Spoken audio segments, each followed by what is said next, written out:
All right, good evening, everyone. Welcome back again for those of you who just watched our stream with Michael about half an hour ago.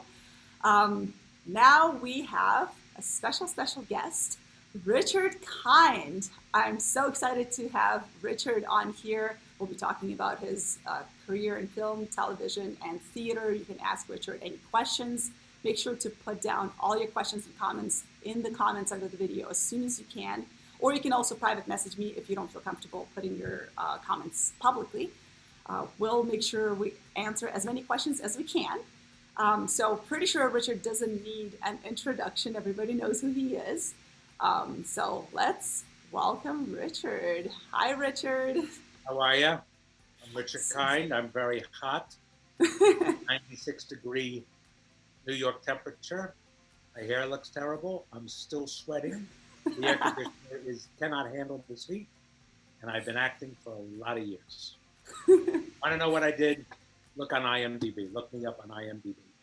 Yeah, and once again, pretty sure everybody who's watching knows who you are, Richard. And I figured if I did an intro of everything you've done, it'll take forever. So, you guys, there's a whole Wikipedia page, IMDb page. There's a ton of movies you can watch with Richard, and I'm sure most people have seen you on TV before. So, I mean, why don't we just jump in then? Because I feel like we'll have a lot of questions for you tonight, and I want to get as many of them answered as I can. Ask me a question quick. Quick. Okay, here we go. Number one. Well, actually, it's a funny thing because a bunch of people asked this, people who submitted questions in advance. And I know you might get this question a lot, but out of all the million projects you have done, what would you say your most favorite is, or the one you're most proud of? Like film, TV, theater? Okay, there are really two different things. The one I really had the most fun with was hardly seen by anyone and was a very limited run, and I wasn't very good in it until about 2 weeks into it. Was a play by Tom Stoppard called Travesties. And the reason why is because I kept learning with every single performance. I learned more about the guy, and I really grew in the role. And I don't get to do that as much as I'd like to. First of all, the roles are not always that challenging. Secondly, they're not always that deep and dense.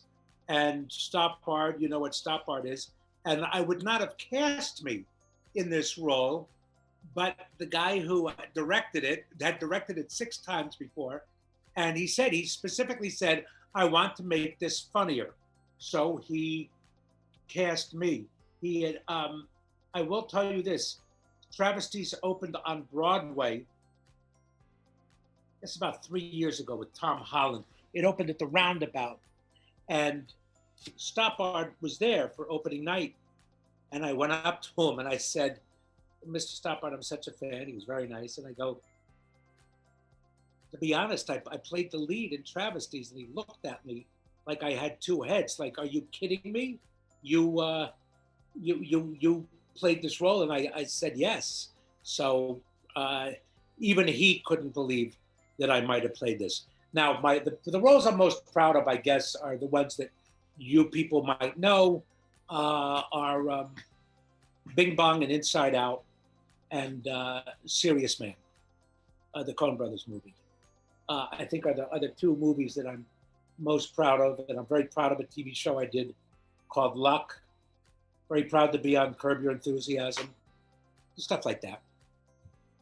Yeah. All right, as you were talking, I'm reading comments from all these people.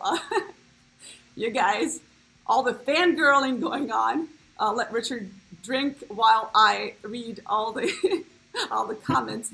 Okay, so here are some of the comments. I'm not reading all of them, but some of them are. OMG, GG, pinch me. Is this girl talking with Richard Kind? Richard, I think you're hilarious. Richard, I love your work. Paul Lassiter will forever be my hero, etc., etc., etc. Well, everybody's obviously very excited to have you on here. I will earn their disdain. So you guys, while we have him on here, give me time and I will prove to be a disappointment. Give me enough time.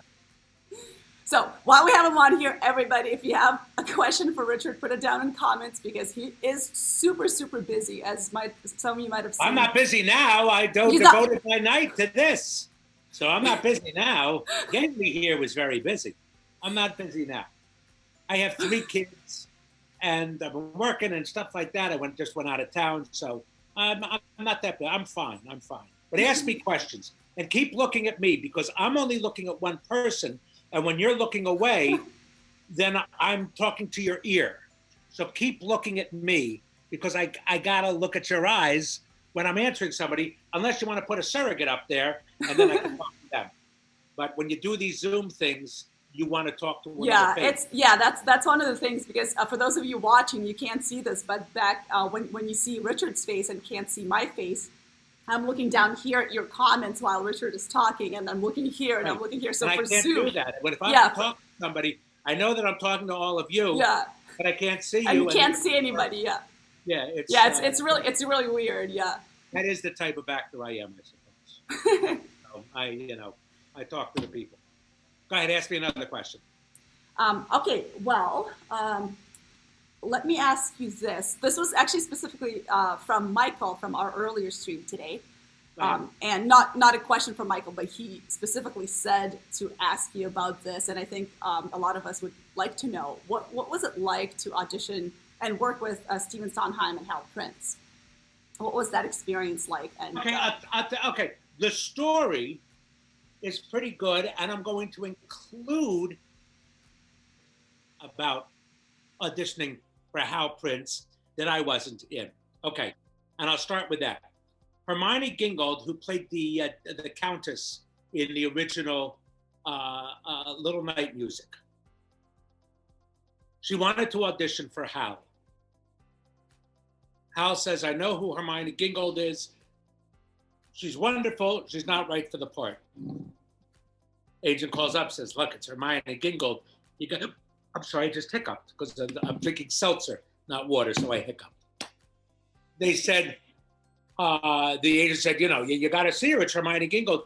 He goes, really, really, really, she's not right. She shows up for the audition. Okay, well, Hal can't turn her down. It's Hermione Gingold, this great English musical and movie actress and theater actress. And she sings, my guess is all of you people know the score from Little Night Music. There's a song called Liaisons, which is the story of a formerly beautiful woman, this countess, who had been sleeping with Rajas and emirs and princes, and tells about all of her liaisons. That's the name of the song, is Liaisons. And she's sitting in the chair, solo, reminiscing about these former lovers. And as she's doing it, she falls asleep and her head goes down. She gets tired. And a fishing wire is attached from her thumb to the wig on her hair, on her head. And she falls asleep. And as she does, her hand goes down and her wig comes off and she's bald. An old woman. And Sondheim said, we gasped. They gasped. It took their breath away. Needless to say, she got the role. Okay? Famously played in the original cast. But let that be a lesson. She just showed up. She knew she could do it.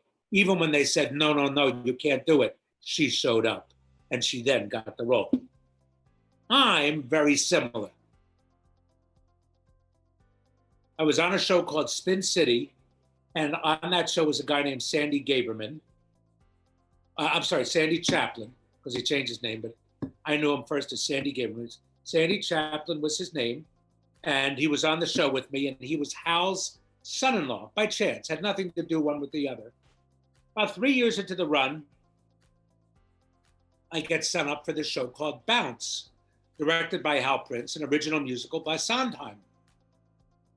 And I get the audition, and they call my agent, and they say, Hal knows Richard's work very well because he watches Spin City all the time. He's not right for the role.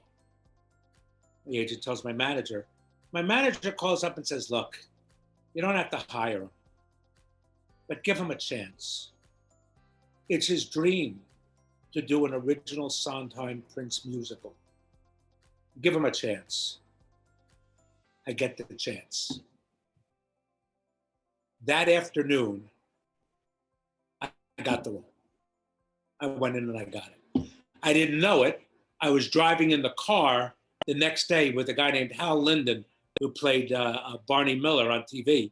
And I get a phone call on my cell phone, and it's Hal saying, Rich, we're going to have such a great time. I'm going to love working on this show with me. It's a great show. You're wonderful, pal. You're wonderful. You'll do great. It's a lot of fun to work with. I have great ideas, but he never told me I had the role. But I sort of knew that I did. Now, that was, I guess, in the fall. We then worked in February or so. I had had opportunities to work with Sondheim before, or to meet Sondheim, not to work with him, but to meet him. Certainly Sandy's wedding with the Daisy, Hal's daughter. I've been in rooms with, but I couldn't dare talk to him because I was intimidated. And I walked up to him, and it was the first time I spoke to him one-on-one, and I had a beard. And he said, I said, excuse me, Stephen? He goes, yes. I go, do you know who I am? And he goes, yes, you're Richard Kind, and the beard goes. That was the first thing he ever said. That night, he put a drink down on the shelf. It fell and spilt onto a thesaurus. And I said, how apropos that your drink should spill onto a thesaurus. But what I did was, he famously hates Jerry Herman. Because one year, the year that La Cage aux Folles won Best Musical and Jerry Herman won Best Composer, he got up and famously said, thank you for voting for songs that you can sing, which was a direct dig at Sondheim. So they hated each other. When I auditioned, I didn't know that, and I sang a Jerry Herman song. And Michael thinks, oh my God, how could you sing a Jerry Herman song? I sang a Jerry Herman song. What was I gonna do? So, and I got the role. Wow, what a story. Yeah. Okay, here's another funny story. This has nothing to do with the play, but I like telling this story because it's really funny. We were at the Kennedy Center in Washington, and we're at the bar at the Watergate. We're at a table. We're having dinner and everything. And Hal is there and Sondheim and the cast. And all of a sudden we see out of the corner of our eye, it's Placido Domingo. And we go nuts. Oh my God, that's Placido Domingo. Placido Domingo's at the bar. He was in town having directed Wagner's Ring Cycle. So he's at the bar and we're going, oh my God, it's Placido Domingo. Oh my God, it's Placido Domingo. And we're talking for like 5 minutes. And all of a sudden, Hal, who is hard of hearing, goes, is Placido here? And we go, yes, Hal, he's at the bar. He goes, oh, I directed him in Girl of the Golden West. Somebody go up there, tell him to come over.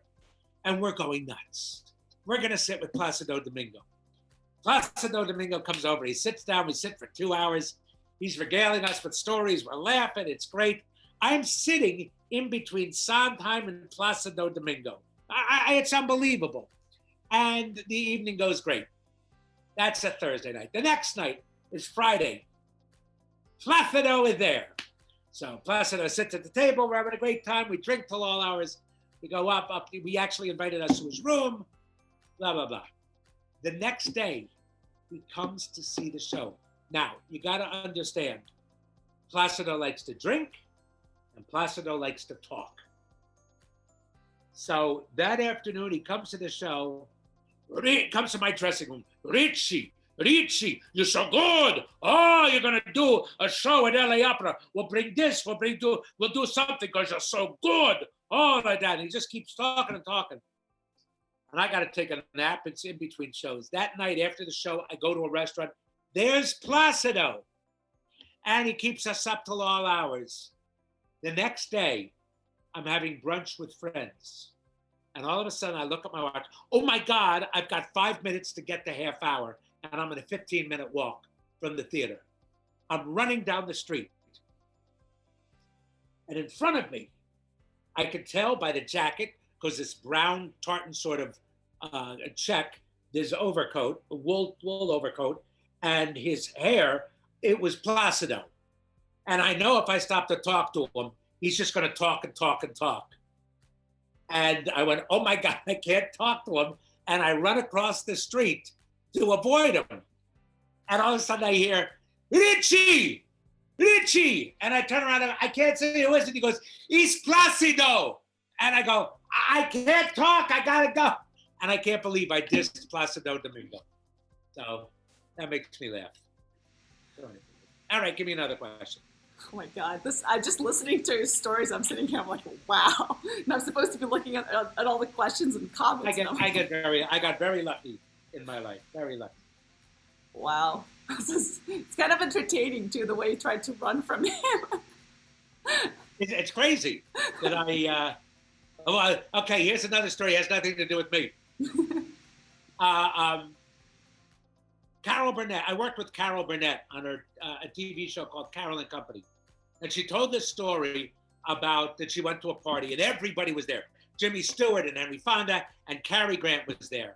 And so she tells everybody at rehearsal on Monday, and Harvey Korman and Tim Conway go, I can't believe you didn't invite us to the party. Cary Grant, oh my God, I love to meet Cary Grant. And I know he loves the horses, and they used to bet on the horses. They used to go to Santa Anita. So she goes, oh, well, he loves you guys. I'll give him your number. Cary Grant calls. They go, Tim and Harvey go to Santa Anita with Cary Grant. And he's great. He calls again. Let's go. And Cary Grant is so taken by Tim Conway and Harvey Korman that everything they say, he laughs at. He just laughs and laughs. And they go again. And now it's gotten to the point where they can't say anything without Cary Grant laughing. And it just becomes, it's unbelievable. Just stop it already. So Tim Conway says he was at home and the phone rang and he goes, if that's Cary Grant, tell him I'm not home. I think that's a very funny story. But, anyway. You're the king of stories today, and we actually have questions from the audience. Well, let me pick a good one. Oh, actually, why don't we do one? Since I did promise people that would get some tips for other actors from you. And I mean, this is not really a tip, but just like an experience thing. So Irina is asking, can you please tell us if there is a difference about how Hollywood was 20 years ago and how it is now? And maybe as an actor and also like your experience of Hollywood. Let me get to that in a second. When I teach class, this is the most important thing that I can teach you. And this is a really important note. And it's a great attitude, and I think it will serve all of the actors well. If you believe that you are right for a role, and that you can do this, and you can do it better than anybody else in the world, don't go into the audition going, I hope I get this job. Oh gosh, I need this. I really want this. This is a great role. Forget all that. Have the confidence that you are good, that you are right for the role. Not only are you right for the role, you're the best for the role, and that that the people who are casting better cast around you as good as you are. So that when you walk into the audition, And these are the words you got to say to yourself. You don't say them out loud. Everybody who's sitting there judging you doesn't give a damn whether you get the job or not. They don't. They'd like you to get the job. They'd like you to feed your family. They'd like you to live in a nice house. They don't have anything against you. What they want to do is make Seinfeld money. They want to make Larry David billions. That's what they want to do. How can they make a lot of money? I can help you make this product the best that you'll ever see. You want this to go? I'm your guy. I can help you. Watch this. This is how the lines should be read. This is how the characters should be played. I'm telling you, I will help you make your fortune if you hire me. And therefore, you are taking all of the pressure off of yourself and you're saying, I'm going to do you a good deed and I'm going to help you. And if you're smart enough, you won't just hire me, you'll hire great people to surround me and we'll make this product great. And I think that is the best advice I can give to an actor. It's really, it just takes so much pressure and you just don't have, you don't have to be nervous. Just go out there and do what God put you on the planet for, but you gotta believe that you're good and you're right for the role. You've got to believe it. Now, how is it everything changed? Well, certainly COVID has changed stuff. I'm very good in the room. I audition well in the room. I'm not as good on screen, but if it's a level playing field and everybody is auditioning on film, then it's okay. I always say going in and auditioning on film is like trying to get a date with a passport picture. It's just, it's not as good. You want to have somebody in the room like this. You want to be close to somebody and reading the part and connecting with them and then getting notes from the director or from the writer or from the producer and maybe change it, work in the room. They don't do that as much anymore. It's let's tape yourself and send it in, and this is what you do. I'll give you a really interesting fact. If I audition for a guest spot, not for a pilot, for the lead in a pilot, or a movie, or a theater, but a guest spot on a show, and they give me direction, I've never lost the role. I always get it because you take that direction and you take it to the nth degree, even if they're wrong. Take it to the nth degree. Not only do you prove that you can take direction, but you make the director look good and smart. Directors like that, they've got egos like actors do. They can also say, wow, you really did that. You could take direction. I was completely wrong. And your decision was right. But you work with a director at that moment, which is, if they're any good, the greatest thing. I love working with good directors. Alfred Hitchcock once said that actors are cattle. And many actors took that as an insult, but it's not. A sheepdog moves cattle this way, and then he moves them a little bit this way. And then he nudges them a little bit this way, and then a little bit this way until they get into the corral and do the right thing. And I think that's what Hitchcock meant. He may have meant that actors are stupid as cows, which I will buy because many of us are. However, I think that's what he meant, is that they just need a little nudging, a little push, and they'll eventually make it up the trail. Got another question? Well, lots of questions, actually, yes. There's some follow-up questions, but let me ask the more general questions first from from people, because some people have the exact same questions, so I want to cover as many questions as I can with one. So, well, as an established actor, what was your journey like to becoming who you are? And also a follow-up thing for that, did you, when you started out, were you originally, did you originally know you wanted to become primarily a character actor, or did you just audition for anything and everything and then kind of just get typecast into character actor roles and then you just specialize in that? How did that happen? That's a good question. All right. The first part of the question was how did I get started? Yeah, what was your journey as an actor? How did you make it? Okay. It's very important. I know you're all young. Do not hang on to the journey, but appreciate it. The journey is great. The journey is often better than the success, but don't hold yourself back. Make sure you strive for success. The journey is great.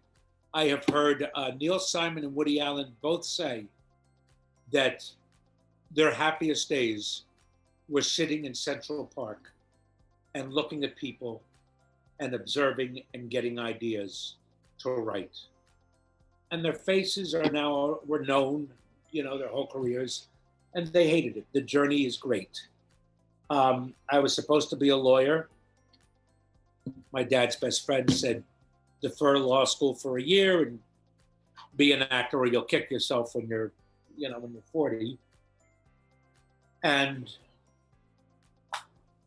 I got lucky. Around the time that you're 27 or 28, there was a professor at Northwestern who I loved. He's a playwright and a director, a guy named Frank Galati. He was my teacher there. And when I asked him about whether or not I should go into acting or my dad wants me to go into his business, he says, well, if you want to go into business, why don't you become a producer? And I said, no, it's not that. It's either I'm an actor or I go into my dad's store. It's not that I like the business side of Hollywood. And he goes, well, go and work in New York and bide your time, because when you're 32, you're going to grow into your face and your talent. And that's when you're going to be a character actor and you're going to work for the rest of your life. But I got lucky. First of all, the biggest thing is always do plays. Always, for the rest of your career, people, always dip your foot in the theater, whether it be readings, whether it should be memorizing. You should do a summer stock or summer theater, and they are two different things.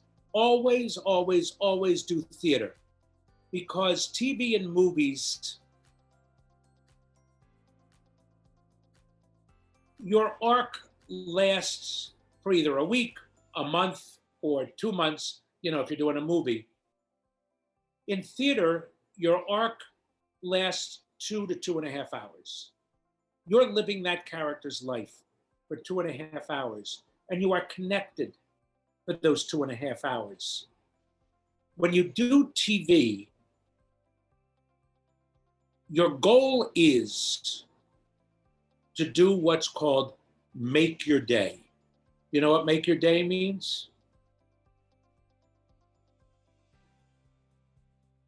When you arrive on set, you are supposed to shoot 11 pages.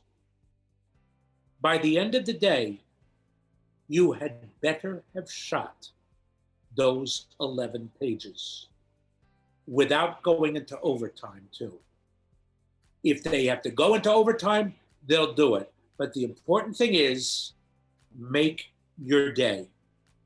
So you arrive at the set with your lines memorized, totally prepared, decisions made.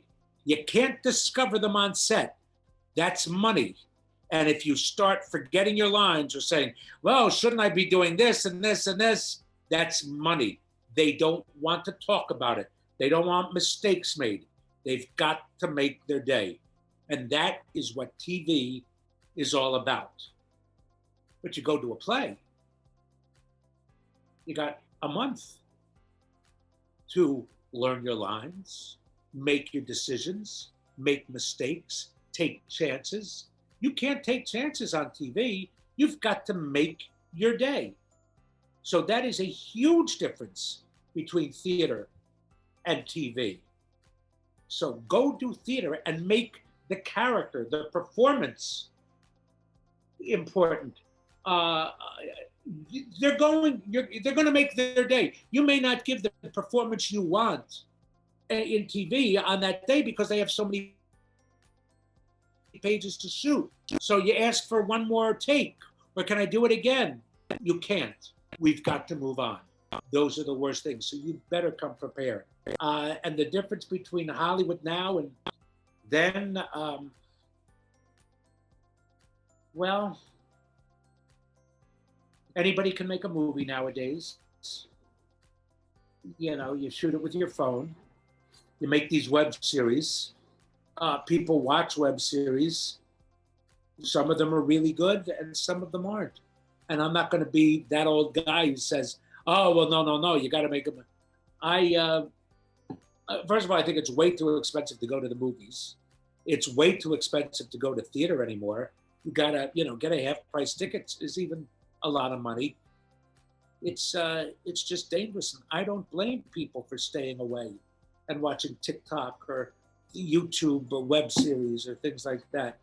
And I think the best stuff nowadays is on Netflix and Amazon and Hulu and all AMC. They're the best. It's where the best stories are. So, did I answer that? Yes, you definitely did. Okay. And I agree with all the online shows.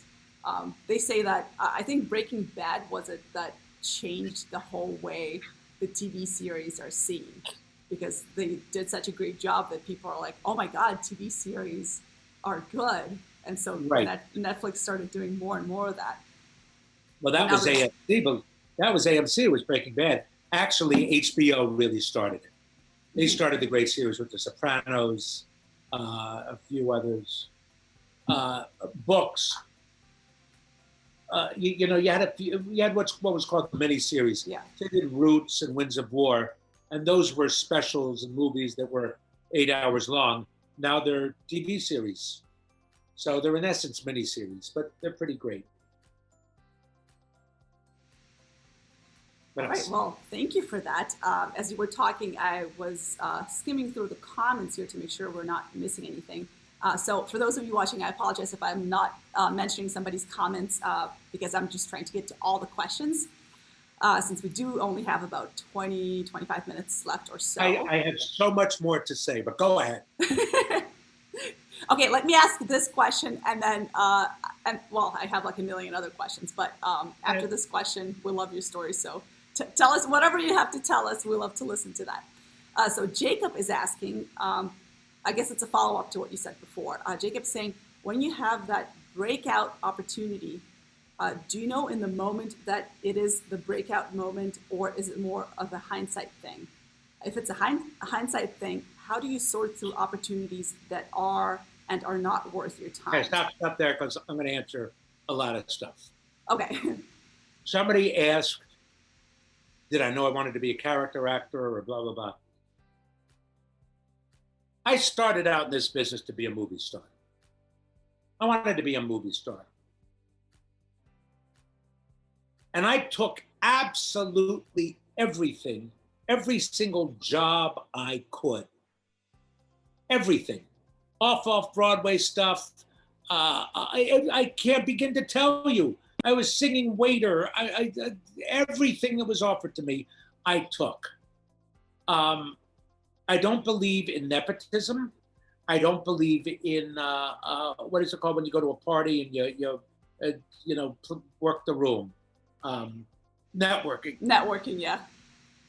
I don't believe in networking. I believe in getting out there and working and doing the work, and work begets work. It may not get it immediately, But if you work, you'll become better, or you find out what you did or what you didn't do that was good for you. So 4 years in New York, then I went to Second City in Chicago. That was my graduate school. I worked every night for 6 nights a week, Mondays off, 5 show weekends. It was really grueling, and it was the best thing I ever did. I worked at Surflight Theater down in Beach Haven, New Jersey when I got out of college. 14 shows in 15 weeks, and they were big, like Little Abner and Fiddler and Brigadoon and Mame. I mean, they were big shows. We would rehearse during the day and then do it at night. We had no nights off. We did the show 7 nights a week, and we rehearsed every single day. It was nuts. So work really begets work, and you got to love to work. One of the biggest secrets that producers know is that actors will work for free. It's a shame, but we will. When you get big enough, you'll say, no, I'm not working for that kind of money. But we'll work for free because we love it. Do you know when... Well, everybody who's listening would like to be a movie star. I had to learn, I don't want to be a movie star. And now that I know movie stars, thank God I'm not a movie star. Now, my face prevented me from being a movie star, so I'm okay. But you can count on 10 fingers those people who have breakout roles or are movie stars or anything like that. You work. You just work and you work and you work. Everybody said, when I was growing up, Archie Bunker, Carroll O'Connor, and Batman, Adam West, both said, I'm not just Archie Bunker, I'm a good actor. Adam West said, I'm not just Batman, I'm a good actor. Carroll O'Connor was right, Adam West was not. However, they got typecast. They got cornered into playing those roles. That was my goal, is to work for the rest of my life and never be cornered into a role. And when I did Spin City, everybody said, oh, Paul Lassiter is the breakout character, is the best guy. I don't want to be a breakout character. I wanted to work. I wanted to do the job on the show that would lead me to other great roles. And let me tell you something about fame. And I mean this. I mean this from the bottom of my heart. The only thing fame gets you is a bump up on the airline from coach to maybe business. It can get you a reservation at a restaurant, and it can get you a free pen at the bank. You go into a bank and they go, oh, Mr. Kine, we love you, we love you, we love you. Oh, you're so good. They go, well, you have a lot of pieces of paper behind in that safe over there. Can I have some of that? Sorry, I love you, but you can't. But you can have this pen. That's what fame gets you. It's all that fame gets you. That's all that networking gets you. You've got to have the talent, and talent will out. And when I say talent, you have to have a charisma too. You really do. You have to have something that makes you pop. You have to have determination and a feeling that I cannot live without this, and this is all I can live with.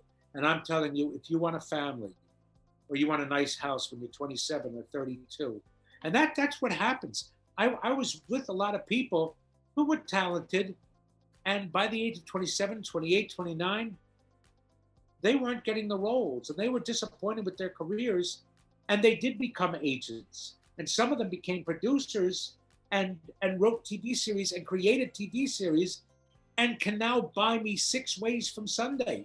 They're tremendously famous and wealthy. My friend Danny Jacobson did Grease on Broadway. He was, and then he just said no, and he created Mad About You. And he's a gazillionaire. That's what he does. So is there a breakout role? Don't look for it. Pray there's not a breakout role. Great that there's something that gets you another job, but to put it as a breakout role is going for a goal that you shouldn't get. You're going for, isn't it when you're acting, you're going for the result? You're acting the result. Don't act the result. Take the journey. Go. Do what you have to do. And a different result that you never even thought of will come along. Now, well, a follow-up on what you said. You did talk a little bit about Jacob's question? Jacob? It's actually, there's a second part to, or a third part to his question. And I think a lot of us would want to know that. And once again, you did cover it a little bit, but what are your thoughts on taking any and all the roles? So as say, if you're just starting out in film and theater and you're offered like student films or this film or that film, should you take? Oh my God, get out there, do them. That kid could be Spielberg, Ang Lee. Oh, you have no idea who it could be. Could be your best friend for life. Could have a sister who becomes your wife. You have no idea who you're going to meet. Do it all. Are you that good that you can turn something down? Do it all. Absolutely. That's great to hear, because I've sometimes when like you said, actors do stuff for free, and I totally am one of those people. I'm like, I don't care if I get paid. I love this. We love it. Look, yeah. The time will come when you say, I have to leave my children at home. I got to pay for my house. When you're weighing things economically and what they mean to you, and wow, they're really chinching on this, but I know what their budget is. Then you say, you know what? No, I'm not going to do that. But I'll tell you this, if the role is good, it doesn't matter. Oh, the Coen brothers. The Coen brothers, they know, they're known for not paying a lot of money. They keep their salaries down. They keep their budgets way down. And I remember Joel telling me, but didn't mention the actor's name, or if he did, I swear to God, I can't remember it. But somebody came in and said, how much am I getting for this thing? Get out of here. They don't want to hear about that. They're out to make the best movie that they can. Give us what you got. Yeah. Oh, don't ever let money get in the way of your success. Yeah. I personally would do like if I like the role of the project, I don't care if it's paid. Yes. Just to tell you, I was offered. I have a friend who's tremendously wealthy. He's a billionaire. He's from Chicago. He lives in Wales. He takes all of his friends from Chicago, who I knew him, even though I'm not from Chicago. I knew him back when I was a secretary. Takes us all on a golf trip every year. We go to Scotland. We go to Pebble Beach. We go all over. Money is not an object to him. For his 25th anniversary and his 50th birthday, he took about 40 or 50 people a wine trip down the Rhone River in France. Boat, hotels, and castles, and all of that. And I was offered Walter Burns in the front page at Williamstown. Now, the front page has a cast of 26 people, and it's rarely done. And it's the role of roles. It's great. It's one of the great roles. I turned down that great trip, that 2-week trip in France, for what must have been, $400 a week to play Walter Burns. And I really have no regrets. It was great. I was very lucky. So I swear to God, I really live. With that, I walk the walk. Other things I don't. I just talk and talk. But that one, I walk the walk. Well, thank you for the honesty there. I'm very honest about what I say. Now, because we are almost out of time, I want to get. You can keep asking me questions. I'm fine. Okay, perfect. Yes, I want to get to this one specifically because a few people wanted to know about this, and there's a couple of people who couldn't watch live tonight, and I want to make sure I ask the question. Um, they wanted to know about the big knife Oh, okay. on Broadway, what your experience was, and just anything you can tell about the show, maybe auditioning for it, being in the show, etc. Okay. I don't like to do roles more than once. I've done two, two roles. One was The Big Knife. I did it Williamstown, directed by Joanne Woodward, who was married to Paul Newman. And she is a great actress, Academy Award-winning actress, and she did a great job, and I learned a lot from her. A lot. She was great. I also got one of the great compliments of my life. I collect the really good compliments I remember. And I came out of the stage door, and Paul Newman, and some guy jumps on my back. Paul Newman happened to be a very short man. He was only like 5'6". So he jumps on my back. His arms are around my neck. I can't see who it is. And he goes, "Kid, you're like a locomotive.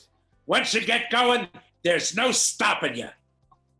And that was my Paul Newman thing. So then my dear friend Bobby Cannavale loved that play and wanted to do it at the Roundabout on Broadway. I was reluctant to do it because I didn't want to repeat myself. But it is a great role. And I loved working with Doug Hughes, who's just brilliant. And it was a great role. Odette's son came and saw the show quite a few times, came to rehearsals, stuff like that. He liked what I did. I was really, you talk about a role I'm very proud of. I'm proud of doing that role. And oddly enough, although I'd only seen bits of it, I saw Rod Steiger do bits of it in the movie. I'd seen scenes.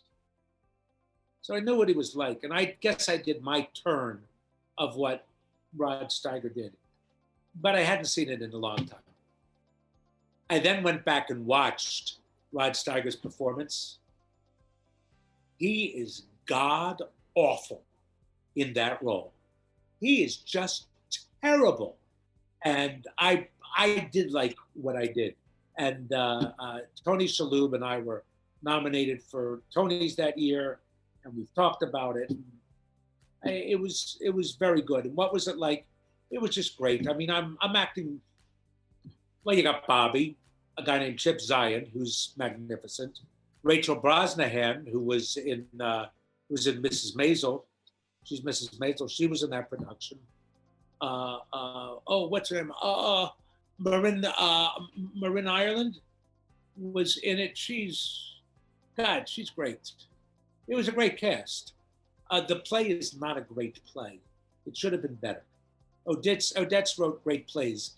This was a B+, but my role was an A++. It's a scene stealer. I come on twice, and nobody else exists when I'm on stage, because this guy's been given the lines and the magnanimous largesse to be a scene stealer. And there were 2 scenes. So I wasn't on stage a long time, but what was there was choice. So I did enjoy it. And the other part that I played twice was Nathan in Guys and Dolls. I did it at the Algonquin Playhouse. And then a few years later, I did it on the West End in London. And that was the greatest. It was on the Olivier Awards and stuff. It was great. That was fabulous.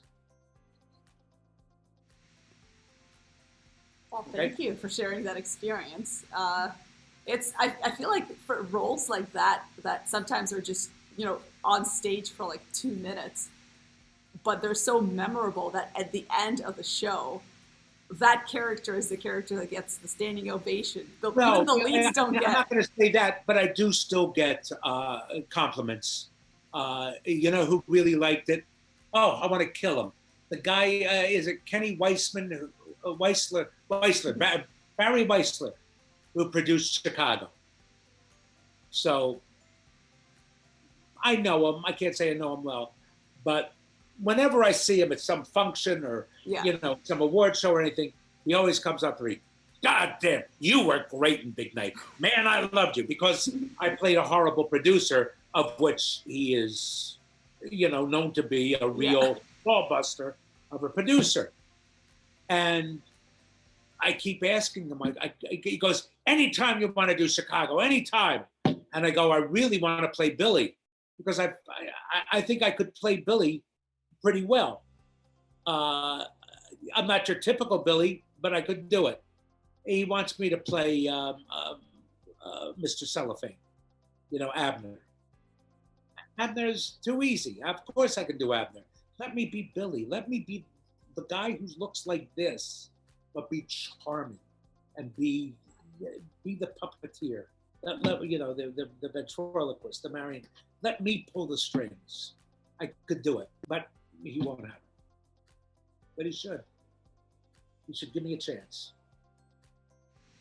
Now, that's, I think we could ask you for advice on that. Well, I think I know what the advice is going to be, but let me ask the question anyway.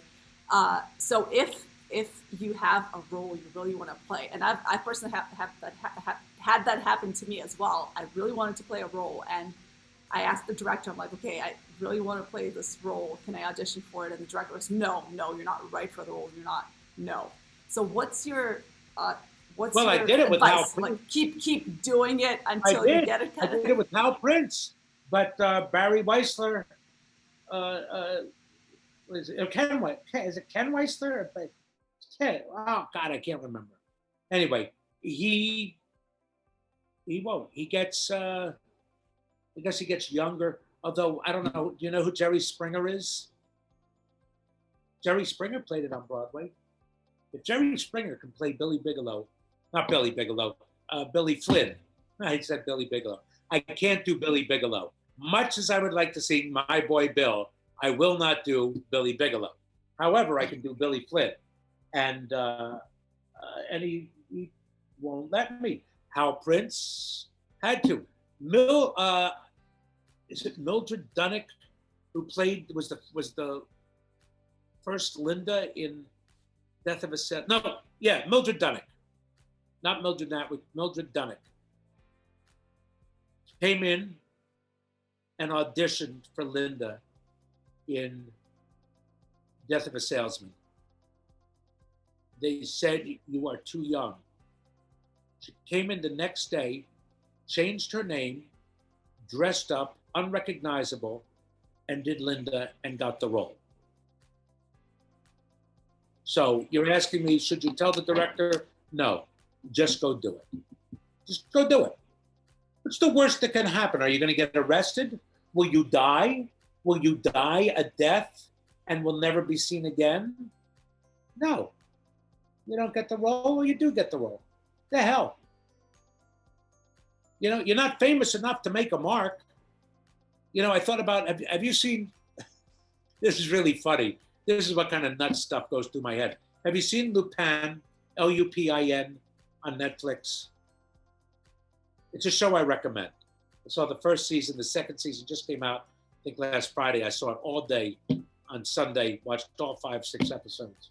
And here's a guy who is a gentleman burglar, and he walks through Paris, and nobody knows who he is.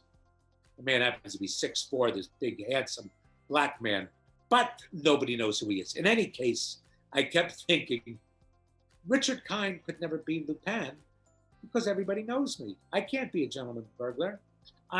Everybody knows me from TV. My anonymity is gone. But a young actor, you can be anonymous. Go in.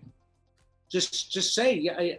I used to do that at well, this is something you really don't remember because you're so young, but equity principal auditions. It used to be, I think it's probably still this way, they used to have calls, open calls. They probably had the parts cast already. But what were called EPAs or EPIs, equity principal interviews or equity principal auditions. In order to get an audition, you had to be in equity.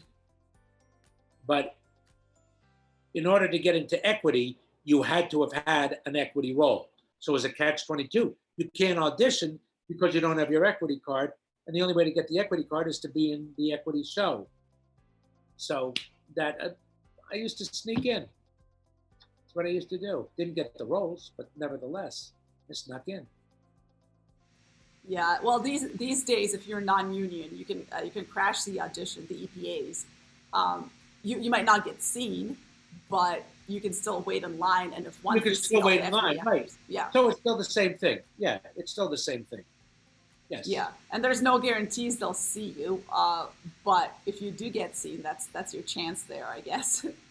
All right, I will tell. Okay, somebody asked about whether or not you should take jobs. You should do every audition. Yeah. This is a great story about my first audition. I get out of Northwestern. My parents send me on an overseas trip. It was great. Europe, Russia. I went to Poland. It was fantastic. I get home. My parents took me. I finally collected everything, moved into an apartment probably the beginning of October. Or end of September, got my headshots, printed up my resume, and I am ready to go to my first equity audition. I have no idea that you have to wait. So I get Showbiz Magazine. I see there's a musical called Carmelina, and it's directed by Jose Ferrer, who is a famous actor. He won the Academy Award for playing Cyrano de Bergerac. I go to the audition. They're not seeing non-equity people, but they're going to have people at 5 o'clock come. So come back at 5 o'clock. Well, I wanted to show that the moderator, the monitor, that I got back there at 3 o'clock. I was really going to be an actor. Everybody who's non-equity goes into the room, and the show takes place in Italy. So anybody with dark hair, they're going to see. So we line up against the wall, you, and I'm one of those guys. Nobody goes outside. We're all sitting there while other people are singing. We're all sitting in the room. Guy gets up, hands the guy some music, and gets up and sings 16 bars. I don't have any music. I don't know that you're supposed to have music. It's my first audition. I had no idea. It's my turn. I go up. I go, I don't have any music. What I used to sing when I was in college was Hey There from the Pajama Game. Hey there, you with the stars in your eyes. Love that. So I said, do you know Hey There? He goes, yes. He goes, what key? I go, I don't know. I just don't know. So he plays it. So I stand up there and I go, hey there, you with the stars in your eye. And all of a sudden, Jose Ferrer screams, hey there. Why, my first wife, my ex-wife, had a hit with that song. His first wife, or his ex-wife, was Rosemary Clooney. And he gets up and he pushes the piano player over and he starts playing Hey There on the piano. So my first audition, I am accompanied by Jose Ferrer on the piano. It's unbelievable. Cut to 21, 35, 15 years later. My best friend, I do a pilot with, it's very famous that I am friends with George Clooney. I do a pilot with George Clooney. He becomes my best friend. His uncle is Jose Ferrer. His aunt is Rosemary Clooney because he's George Clooney. It's his father's sister. Not only that, Jose's son, Miguel, becomes a very dear friend of mine. And I got that story. So you never know how it will all intersect. So my first audition, I was accompanied by Jose Ferrer, and 15 years later, his nephew becomes my best friend. And I never Wow. saw Jose after that in my life. Wow. Yeah, I Yeah. guess it's a small world after all. You I know feel like what? Make your own luck. That's what it is. You make your own luck. And Mary Martin says your chance will come. It's your job to be prepared on the day that it comes. So take your lessons, do your classes, do plays. Do not think scene study class is a play. Do not just go and take commercial classes and how to be good on camera. Go do plays. Become good in front of an audience. An audience will tell you when you're good and when you're not. Go do plays. Put your neck on the line. Don't make any money. Do it for cab fare or subway fare, whatever. And don't make money. Money will come if you're good. It will come. Success will come. And it grows. nice. Yeah, that. Thank you for that. That makes me feel so good because I know some people who are like, "Oh, you do stuff for free."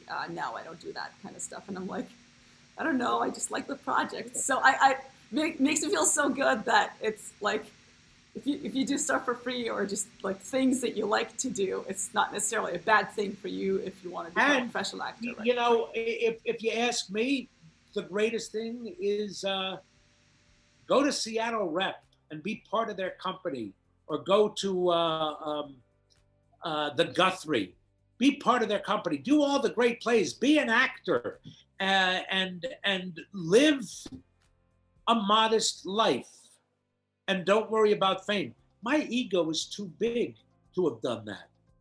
I wish I could have, but I didn't. My goals were too large. And if you ask me, go do play. Actually, the greatest thing is go work at a job that makes you a lot of money. Yeah, I hope you like it. But take that money and cast yourself in a role. Rent a theater. You could be 240 pounds and 5'5", but if you've got the money, you can play Brick in Cat on a Hot Tin Roof. You can do it. You want to play Cat on a Hot? You want to play that role? Make a lot of money. Open Cat on a Hot Tin Roof with you as Brick. You can do it. If you really want to be an actor, if you love acting, my ego can't handle just loving acting. I think I had to have fame. I think I had to measure my success in dollars and in fame. But I work all the time, so that's what it is. What else? That's funny you say that because we just had a producer on one of our streams last week or the week before. And we were talking about the money and all the, like, if you have money, you can just cast yourself in whatever role you want. Now, make your own movie for all you care. It's true. You can do that. Yeah. Make a movie. Now, I'm going to tell you something. Here's why stardom is terrible because you're a prisoner. You can't go out, you can't have friends, people are taking pictures, you can't have a life. But there's a reason why a movie star should get paid a lot of money. When a movie star takes a role, an industry is born. You have wardrobe people, you have laundry, you have hotels, you have caterers, you have nannies, you have tutors for the kids, you have vans and electricians. Everybody now has work because Julia Roberts says, I will do that movie. The movie had better be successful because it is being released by an enormous company, and people have invested in that company, and their stocks will rise and fall by the success of that movie. So when Julia Roberts says, yes, I will do a movie, there are consequences. When Richard Kind says, yes, I will do that movie, nobody gives a fuck because nothing matters. I'm not saying people don't want to see me, but they will not flock to the theater because, oh, that's a Richard Kind movie. They may enjoy it more, but it doesn't matter. But when Julia Roberts says, I'll do a movie, an industry is born. Does that make sense? Definitely does. And it's actually very relevant to something we discussed on our composer stream the other day. The whole thing about fame and the number of followers you have on social media. And it's crazy Okay. how it's like somebody asked earlier about how Hollywood has changed. yeah. I can tell you, if I go in for an audition and I'm really good, and somebody else goes in for an audition and he's not as good, but he's got 4 million followers, they will choose that person, and they should choose that person because it's a business. And it's a business. And that's the bottom line. We love it. We'll do it because our life is an extracurricular activity. This is, we left class at 3:10 in high school and we went to play practice. That's sort of how our life still is. However, we're not in high school. We are in a business. This is our job, and money is to be made. So hire that guy with the more followers. It should be. It should be. If a star can do a role rather than the right person, if the person creates the role on Broadway, but they can't generate an audience, get the star. Who played Anne Hathaway's role on Broadway? He was so good. Was it Patti LuPone? But there was somebody else. Somebody should have done it. Are you talking about Les Mis movie, Yeah. or which movie are you talking about? There's so many. There's so many of these things. If get the movie star, get the movie. Dear Evan Hansen, Rachel Bay Jones, she's magnificent. I actually did summer stock with her. Mm-hmm. I've done like 5 shows with her. There's nobody better, and in that role, it's phenomenal. But nobody's going to pay to see her. They'll pay to see her on Broadway. Yeah. But some guy in Nebraska, they're not going to pay to see her. They'll pay to see Julianne Moore. Mm-hmm. Give it to Julianne Moore. Academy Award winner. She'll be great in the role.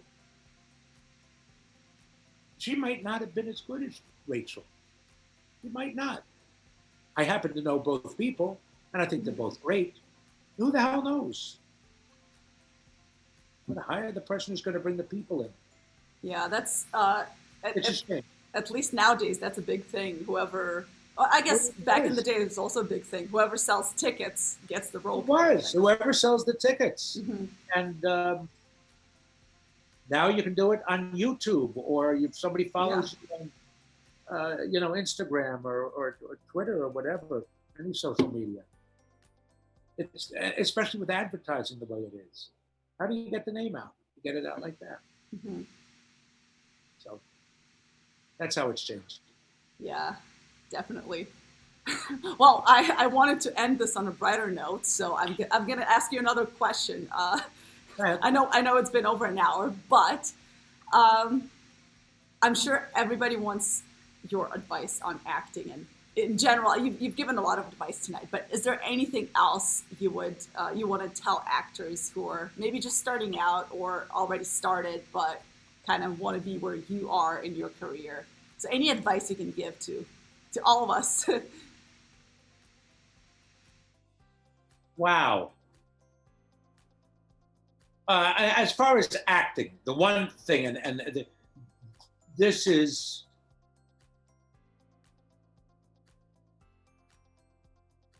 another thing from Frank Galati. And then remind me in case I forget what my other teacher said. Somebody in class got up and did oral interp of Streetcar Named Desire. And they were, they talk like this and they were something like that. And Frank just stopped it. And he said, your parents are paying tens of thousands of dollars for you to go to school and learn. And you chose to be an actor and you want to learn to be how to be an actor. And I am giving you the opportunity to stand up here and do what you love and what God has chosen you to be on the planet for. And you come up and you give this little performance. You got to look at me. You got to look at me because I'm talking to you. I know you're looking at questions, but you got to look at me. He said, I'm giving you the opportunity to do what you love, to act. And you come up here and you're scared and your voice is low and stuff like that. He goes, nobody wants to see you act. Nobody. And no actor wants to see you act. They want to act. They want to get up there. And I'm giving you the chance to act. Well, fucking act. Love it. Put your ass on the line. You don't get choices like this. You don't get to act all the time. The only place you can act is on stage or in a camera. You can't act in your bathroom. You're not an artist. You're not a writer. So I'm giving you a chance to get out there and act. So when you go to an audition, get out there and do what you love. We're giving you the opportunity to love it. And you mix that with what I said about, I'm going to help you. Love where you are. Love to act. Don't just sit there and ponder how much I love it. Love it. Now, acting is just playing pretend. That's all we're doing.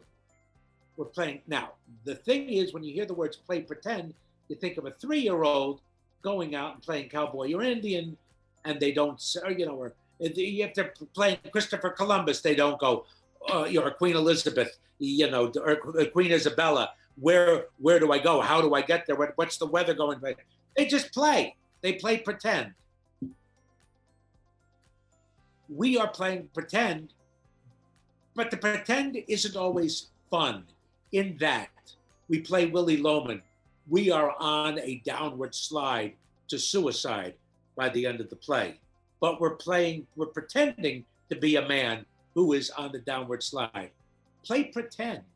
You play, even though you're not acting happy, you're doing Long Day's Journey into Night, you're playing pretend, and you are keeping the child that is within you.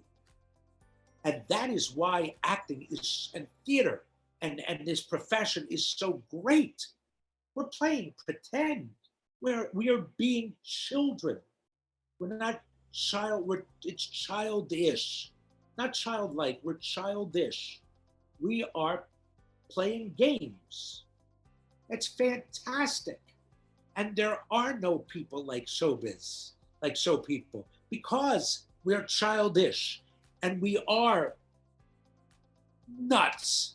It is not normal for a person to stand out there and wave their hands and go, look at me, look at me, look at me.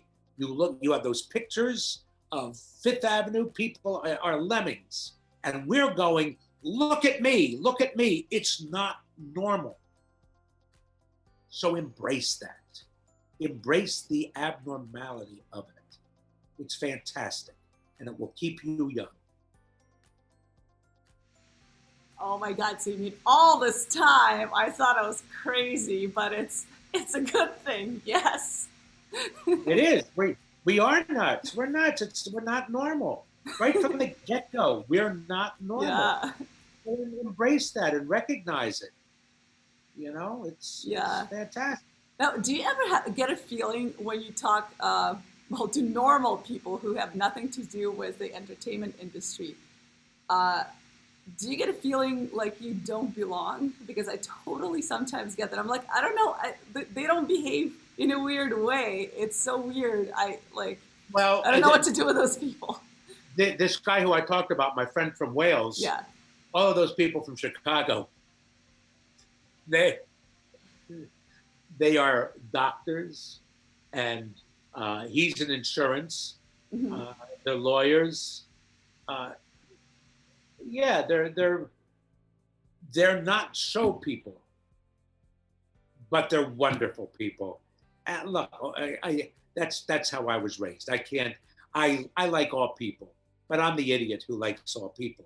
Um, so I recognize that there is not a on a land a grandiosity to their lives. They wake up at 6:30 in the morning, and they're in the office by 8:30, and they come home and they have their 2.5 kids, and they belong to the country club or whatever it is. They have a nice house, and that is not exciting. But everybody in the world is great, and you can learn from everybody. And I happen to like people, so no, they're not. I will tell you this: in COVID, I'm on a few threads of people during the day though. So I've got 3 threads. 2 of them are showbiz people. The third one is them. It's the worst. They are the worst. Their sense of humor is no good. There is one guy who's absolutely brilliant. He's a therapist. But the rest of them always making a joke and then putting LOL afterwards so that we know that we should laugh. They're dull, but they're wonderful and nice people. And I happen to like that. And they're interesting. But no, bottom line, no, I do find that I enjoy going to rehearsal and having coffee with actors more than I do the normal guy. But I love, well, who am I? I wouldn't say that. End of statement. Yeah. Now, I personally know a few people who are not actors and not in the industry, but the way they are, I'm like, oh, you should totally be an actor. You're so fun. I don't know if it's like a stereotype I have about actors. I'm like, oh, actors are fun. So if you're fun, you should be an actor. That ain't the truth. Like they Right? always say, oh my God, you're so funny. The office guy, oh, you're so funny. You should be a stand-up. No, you shouldn't. You should be funny in the office. Yeah. Being a stand-up is hard work. It's really work. Oh, exactly. So, yeah. Yeah, it's just work. Yeah. Yeah. But yeah, also as actors, I feel like talking to different people also is great. Like if you said, doctors, maybe at some point you get to play a doctor and you're like, oh, I know an actual real life doctor. Maybe I could draw some You can't acting talk stuff. to them. But the other thing is, this teacher who said you play pretend, Yeah. he also used to say, every answer that you have or that you need about your character is in the script. And you just study and study and study the script, and all the answers are there. A lot of people do research. He used to not like research. He used to just say, in your mind, play pretend. There are 2 actors, Anthony Hopkins and Donald Sutherland. When they are working on a role, they read the script from 10 to 30 times. They just go over it and are in their heads playing pretend. Hopkins spends 2 weeks just reading the script over and over and over again so that it just envelops him. And he doesn't have to do the research. The research was all up here. I'm playing pretend. What would he do? How would he act? What would he, all the answers are there in the script. Punctuation, a lot of times, gives you the cues or the clues to what your character is like. But I don't say to follow it. A lot of times I don't say the stuff that's in the bracket. I don't read that. I discard that. Sometimes the playwright isn't entirely right, or the screenwriter isn't. He shouldn't be angry at that point. And then you go, and if you really believe it, you argue with them. If you have passion. Yeah. What else? Anything else? Well, we went way over time and want to keep you much longer because we could definitely be here for hours. Now, you guys watching, hopefully you got a lot out of the stream. I know I did. And thank you so much. I hope I Richard, didn't talk too much. I tend to go on and on. I mean, I'm an actor. I talk about myself. I always say, here's me, here's the rest of the world. And and we have to recognize that because we do wave our hands and it's look at me, look at me, look at me. So I could talk about it all day long, day and night. Yeah, and I mean, your stories were fascinating. The way you tell them too. It's just, and it's 11:30 p.m. Usually I'm like, so sleepy by now, but you're like, it's like so awake now. I'm sure I put plenty of people to sleep. They left after 50 minutes. So. Hey, I said I'm fully awake thanks to you, not asleep, but usually I would be. So it has been very entertaining. And judging we finally got together. Judging by comments, everybody else was entertained too, because usually these streams end at 9 p.m. New York time and 8 p.m. Chicago time. So and people are still watching. So thank you so much, Richard, for doing this. And I know we kept you so long here too. I'm glad we got together. Yes, I'm glad too. Thank you again, and everybody else who's watching on Thursday in 2 days at 2 p.m. we have John Caird on the stream talking all things theater and opera and musical theater, Broadway, around the world, UK, etc., you name it. So join us on Thursday. And Richard, once again, thank you so much. I appreciate you so much. This was so great. I'm like energized now, although I should be going to sleep soon, but but this was amazing. Thank you so much, and see you later, everybody.